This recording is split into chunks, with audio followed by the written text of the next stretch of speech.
Never let fear stop you.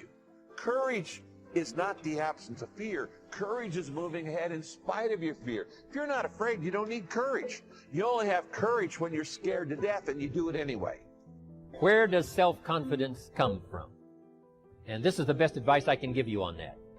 Not neglecting, first of all, the small daily self-confidence really comes from feeling good about yourself. And one of the best ways to feel good about yourself is at the end of the day to know that you poured it on. You did your best. If you conducted a meeting, you did the best you could. If you made a phone call, it was the best phone call you could possibly make. If you wrote a letter, it wasn't a casual letter, it was your best letter. At the end of those kind of days, when you feel good about yourself, self-confidence starts to rise. I'm asking you to stand at the door. I'm asking you, whatever threatens you, threaten it back. Whatever pushes against you, push it back. Whatever wants to overwhelm you, like a father, stand up, take control, and do battle with your enemies, wherever you find them. Now here's one more. We must also deal with the enemies within ourselves. Some of the enemies are a lot closer than that. They are within. And I want to give you a list of some of the things to watch out for when you get back home, called enemies within yourself. Here's the first one, indifference. Whatever you do, practice not being casual. You've got to shake off sometimes the lethargy that would say, oh, well, maybe it's not going to work for me. Don't be casual. Casualness creates casualties. You've got to deal with it. Indecision is called the thief of opportunity. Make decisions even if it's a wrong decision. Do the very best you can, make a decision and go with it. If it doesn't work out because it was a wrong decision, I'm telling you, that gives you experience now to make a better decision. Here's the next one, doubt. We've all got to deal with the enemy of doubt. Cynicism has a unique way of crowding in on all of us. Being cynical about society, being cynical about the past, cynical about the future. I'm asking you, don't let that disease grab you by the throat and ruin your chances to do well. Yes, it's easy to doubt that it can happen. It's easy to doubt. We've all got fears that want to crowd in. And here's one of the worst ones of all, and that is to doubt yourself. Don't doubt your own ability. You could possibly find. So whatever your enemies are here, drive them into a small corner. Here's the next one. Over-caution. Hey, in the spring, if you're too cautious, you never will plant the seed. If you're too cautious, you won't take the chance. If you're too cautious, you won't step out front. Yes, you can't be gullible. No, you can't go for everything. Yes, you've got to be careful. Yes, but don't be so cautious that it paralyzes. Don't be so cautious that it restricts your chance to do better. See if you can't conquer that. Here's the next one, pessimism. Yes, there's the dark side. Yes, there's the problem side. Yes, there's the difficult side. But I'm telling you, it's not the only side. Yes, the glass is half empty, but it's also half full. Yes, there's the dark side, but there's the light side. Yes, the night comes, but so does the day. I'm telling you, don't be afraid of both sides, opportunity and difficulty, chance and danger. Learn how to handle it all. Now here's the last one. You've got to deal with it. I have to deal with it. We all have to deal with it. And that's complaining. Yes, there's room for a legitimate complaint. But here's what I'm asking you. Don't let complaining master your life. If you become a chronic complainer, I'm telling you, nobody wants to be around you. Chronic complainer. I wouldn't want you for a business partner. They're dealing with some type of sickness. And some of these sicknesses, they may not be able to recover from.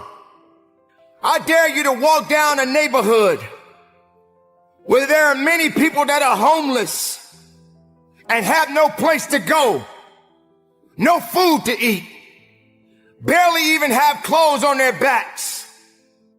I dare you to realize that maybe you just don't have it so bad after all.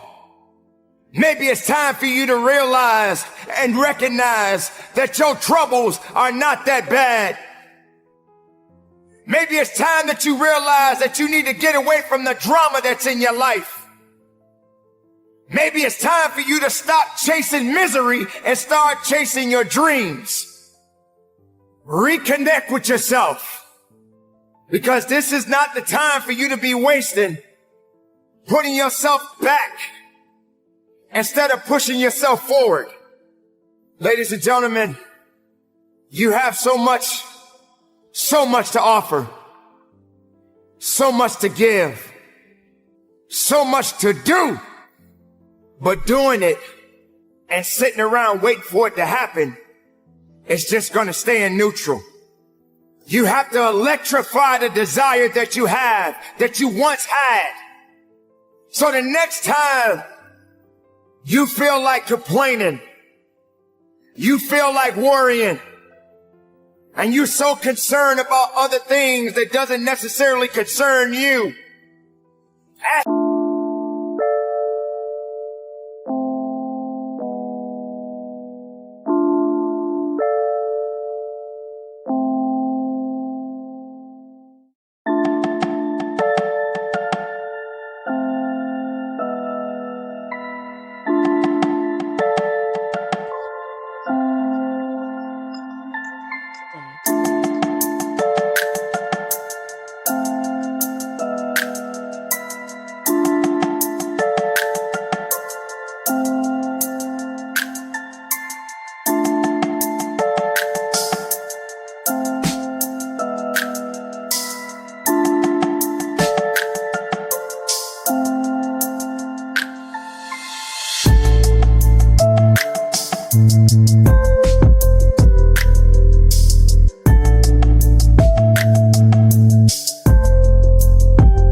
yourself, is it making you better? Is it taking you higher? Are you going further? Or are you just being complacent? Complacent and complaining and worrying and doing things that are not better for you? Are you going to realize that maybe just going up that mountain does take a little bit more work than just having something handed to you? Are you going to be that person that realizes that if and when you get to the top of the mountain, it don't just stop there? You got to figure out another way to go even higher. You have to electrify and get all the things that are necessary within you to start doing the things that you need to do, so when the time comes, you can kick down that door and move towards the possibilities of being the best of who you really are. Don't lose yourself in the things that's not going to give you the strength and the capacity of understanding that you matter for something. Don't lose yourself in fear. Don't lose yourself in doubt. Dare yourself to be better. Dare yourself to be unique. Dare yourself to be the best possibility that the world has yet to see. Whatever industry you pick, if you outwork everybody, if you try to be a little smarter than everybody, if you try to be a better salesperson than everybody, if you try to be better prepared than everybody, you've got your best chance. Because if you don't do it and somebody else does, you know, I have the saying, work like someone's trying to take it all away from you. You know, I actually work like someone's spending 24 hours, working 24 hours to take it all away from you. And that's kind of the way I look at it. What would you say is the number one reason why people fail? Lack of brains, lack of effort. Lack of brains, lack of effort. Yeah, they don't do the work. They don't learn, you know. When you walk in the room, when you start a business and you start to talk about somebody, you're never in a vacuum with no competition, you know, unless you're just extremely lucky. When you are depressed, you don't want to get out of bed. You don't want to be bothered with anyone.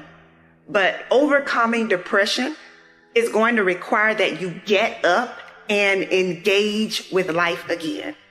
When you are feeling down, the worst thing you can do is isolate yourself, because isolation actually intensifies sadness. So I recommend finding a distraction that will shift your energy. Beginning in my early 20s, I began to notice some of the symptoms of mild depression. For years, I struggled with worry, anxiety, and feelings of hopelessness. Whenever I experienced a minor setback, I would be hard on myself and I would become extremely discouraged. For some reason, it was hard for me to believe that I could get through difficult situations. I know from personal experience that depression has a way of transforming a typically happy and outgoing person into someone who is sad, withdrawn, and frustrated with life. But my background and my expertise didn't stop me from encountering my own dark moments that even my family and close friends knew nothing about. And I didn't just feel down every now and then. I went through depression. I went through a persistent feeling of sadness and hopelessness. I lost interest in many of the things that I previously enjoyed, and I honestly felt like my family and friends would be better off without me. I felt like a failure. I felt insufficient. I felt like I couldn't take life anymore. And so I know what it feels like to not want to get out of bed. I know what it feels like to experience deep and distressing hurt that seems impossible to push through. I had pretended to be happy for so long that no one would have believed me if I told them that I was struggling with depression. But now that I'm on the other side of it, I'm glad I didn't forfeit all that I've been able to experience and accomplish. So while you might feel discouraged, you don't have to be discouraged, because brighter days are coming. Because I always felt alone in my battle, I didn't realize just how common depression was. I had no idea that 1 out of 10 people will experience depression during their lifetime. Do me a favor. Check on the people who are close to you. In most instances, the people who appear happy and appear strong are rarely asked how they are doing, because people assume their lives are perfect. You may not have considered this, but sometimes the person who is smiling every time you see them is privately battling depression. And so the first step in overcoming depression is acknowledging that something must change. You cannot fix what you do not face. Suppression, denial, and pretending that everything is okay is not going to help you feel better.